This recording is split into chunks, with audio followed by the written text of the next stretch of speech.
We had a cabinet meeting today, and two important decisions were taken in the cabinet.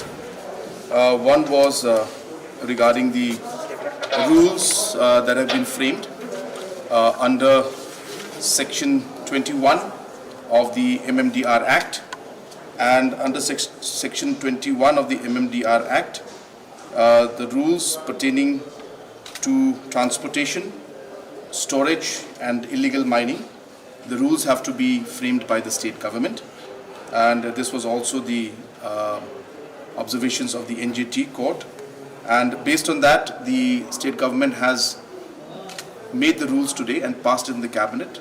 The rules are called the Meghalaya Mineral Prevention of Illegal Mining Transportation Storage Rules 2022.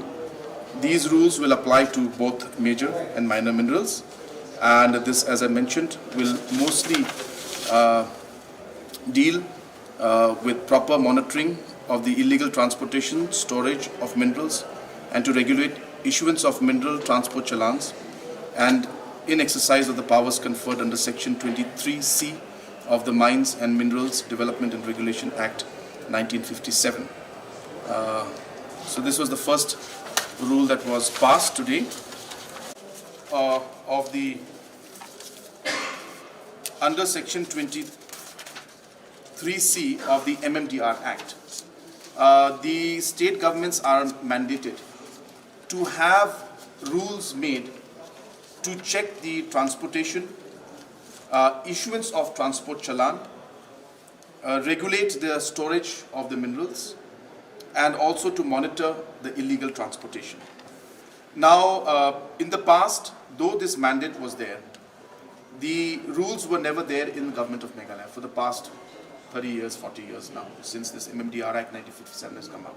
So therefore, this was a long pending rule which should have been there. And this was brought to the notice by the NJT. And based on that, the NJT had then made provisions on their own to come out with certain provisions to monitor the movement of the trucks and the storage of the minerals and the transportation challans. But now that these rules are there, and NJT had made an observation that government of Meghalaya should come out with these rules at the earliest. So as I said, to be very, very brief, three sections are there. One is the issuance of the transport challan. Number is regulate the issuance of transport challan. Number two, storage of the minerals once it's taken out, storage of how it will be stored, where it will be stored. And third is to monitor any illegal transportation. So these are the three mandates that are there given in these rules. The decision that was made in the cabinet today was regarding the regularization of employees who had been working in sanctioned posts but were appointed on an ad hoc basis. As you're aware that earlier the Supreme Court had come out with this ruling, and based on that ruling, a large number of ad hoc employees and a one-time provision was given, where employees without the district selection, without MPSC, or without any proper procedure or advertisement or following the different reservation policy, the departments had appointed individuals on an ad hoc basis against sanctioned posts.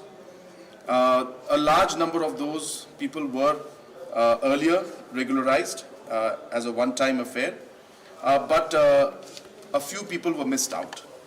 And based on the court ruling and based also on the case that has been filed by those employees who were missed out, another list of 3,635 such employees have, today the decision has been made that the process to regularize them will be done, and basically based on that the procedure will start, and they will be regularized from the date of the notification of the regularization, and after the procedure and process is followed, and also they will be governed by all the rules and regulations that are there that are applicable to other government employees. So basically these employees are employees who have been working from 1997, 98, some even from 1995, but the cutoff date for us is 2007.